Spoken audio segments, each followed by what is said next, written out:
In this video, I just want to cover the differences between Chroma and Chroma Pro and the way we use markers to fix our styles in Chroma Pro.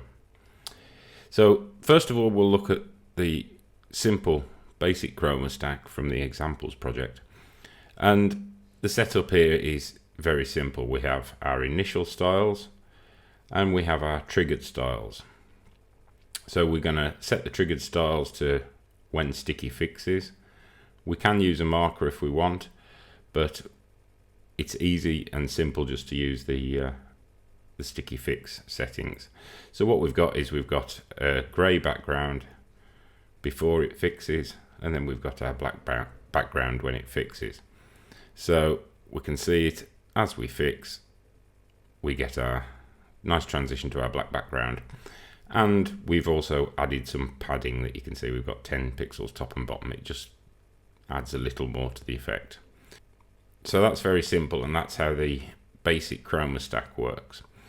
Now, if we look at the same page but using Chroma Pro, we'll notice a couple of differences straight away. We've got a marker here above the stack, and we've got our fixed styles.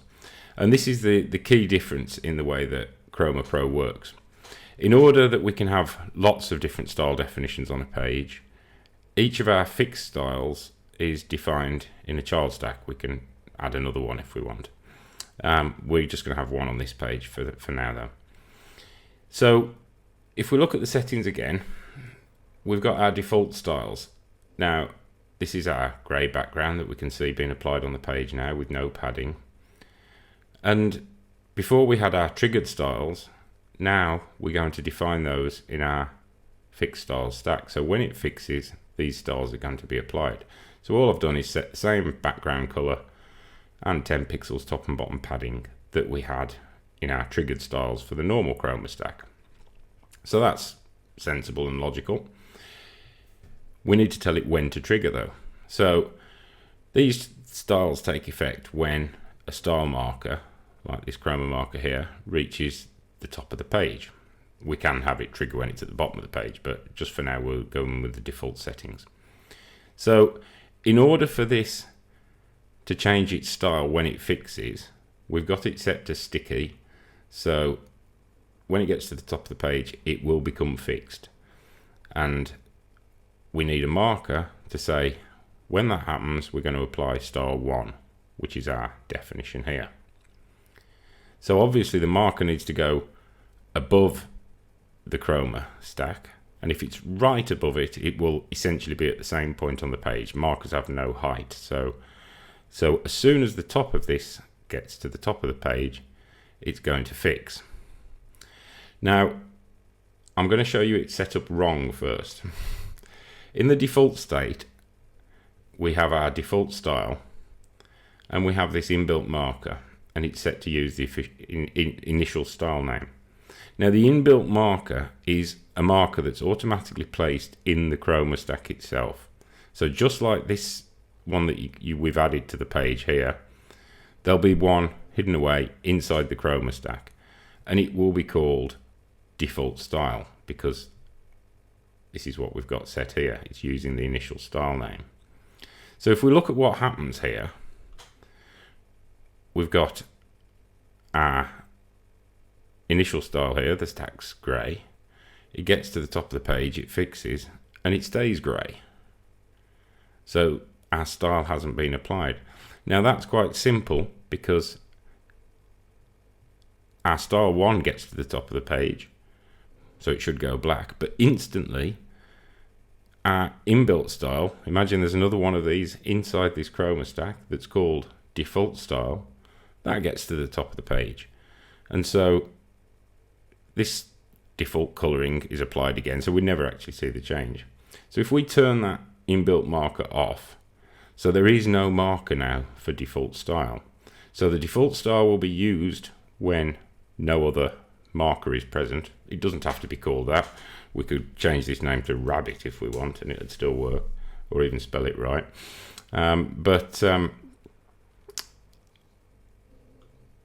Now that we haven't got a marker in the stack, this style will be used when no other markers are active, so it's grey.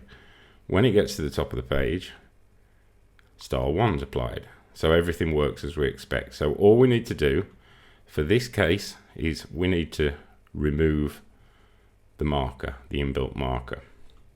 So when would you want to use the initial style name? Well, sometimes you may have another style that you want beforehand, and it's useful to have this marker in the stack. And we'll take a look at the demo project next, and you'll see how I made that using different names for this style name.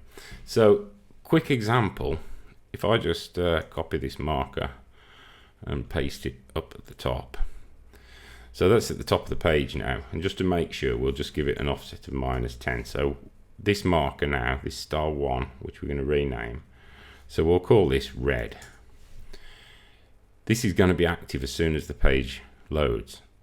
So our Chroma Pro stack, our default style is using the initial style name at the moment. If we change that to red, then these default styles, which are applied when no other marker is active on the page, are not going to get applied because we've said that the default style is red.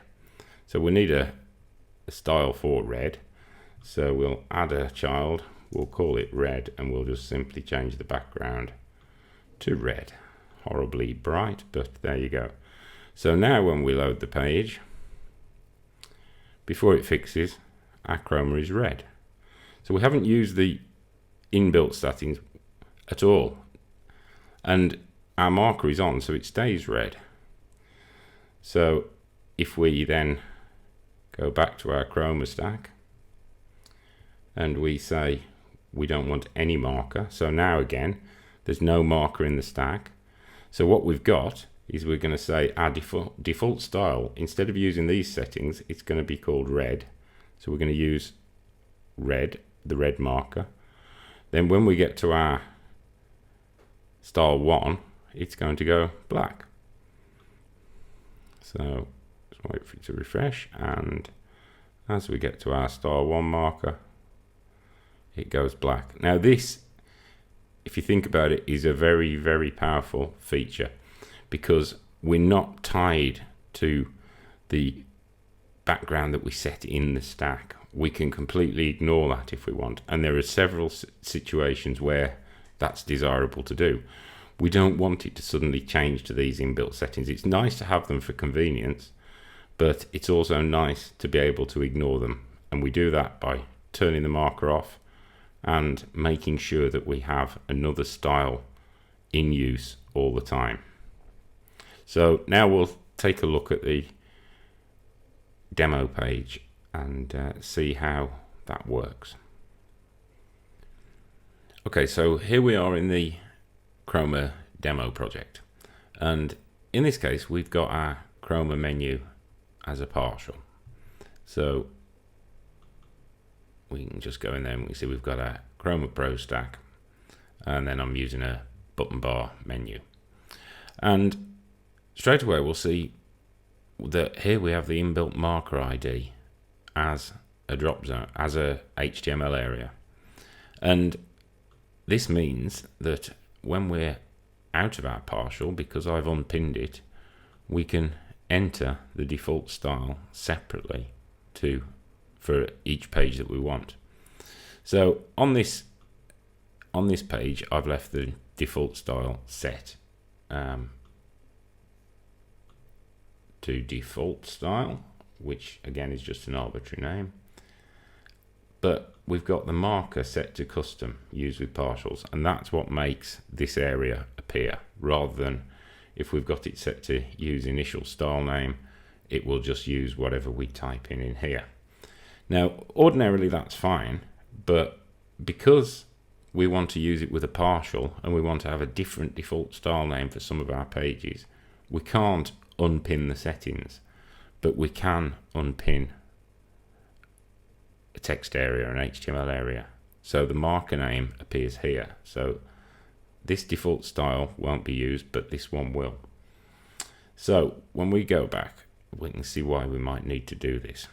So on our home page, we've got a menu that starts off with a transparent background and active items blue, and we've got an SVG logo there. And when we scroll a bit, we get a fixed shadow, and I've even just changed the color of the underline in the SVG, and that's just using the custom settings in Chroma Pro that allows us to target anything that we like. So as we scroll down the page, nothing happens on this page. This page is just a very simple effect at the top of the page. If we swap to our features page, it's the same sort of layout, so we can use the same default style. So we've got same menu layout, transparent until we scroll a bit, and then we get our grey underline bar and our drop shadow. On this page we've got some different markers. So we've got as we get down to the red section, there's a marker that's called red menu, so that turns the SVG itself grey and the underline red, and it turns all our highlights in the menu to red. And then we get a bit further down to a yellow section, and we can colour coordinate with that as well.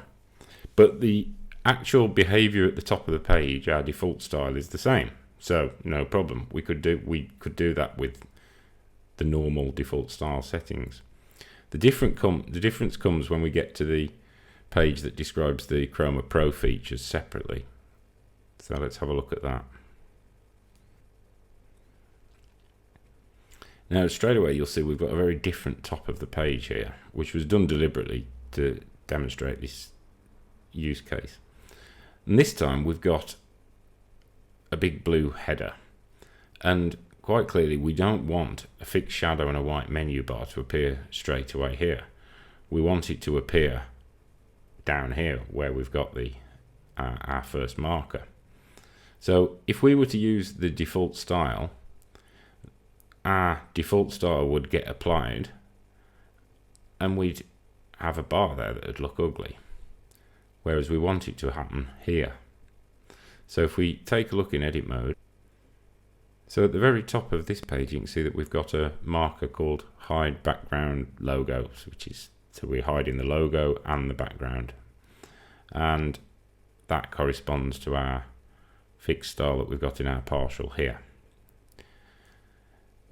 Now, because we want this page to be different, we don't want the default style to be used, and the default style of course is the same for every page because that's in the partial settings for our Chroma menu.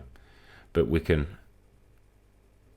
unpin the marker ID setting when we're set to custom and put in a separate one. So this page is no longer going to use the inbuilt settings that we have down here, which is the default style that we're using on all the other pages. This page is going to use this background logo marker hide, and you can see that we've got all the different markers for all the different pages in our partial. So the yellow menu and the red menu that we saw on the last page, the grey logo underline style. And if we look down the page, we'll see as we get to the bottom of our blue header, there's we apply our white bar, and we get to our grey logo underline when we get to this sort of text area. That's the same marker that we used on the other two pages. And we get down to the demonstration of hiding part of the menu over the image. So we have a hide menu before the image, and that will hide the logo and I think the examples button. And then after the image we have our grey logo underline style coming back on again. All these markers are just for the demo project, so they just show where the markers are, all these little marker IDs. So they're absolutely nothing to do with Chroma. They're just for the look of the finished demo.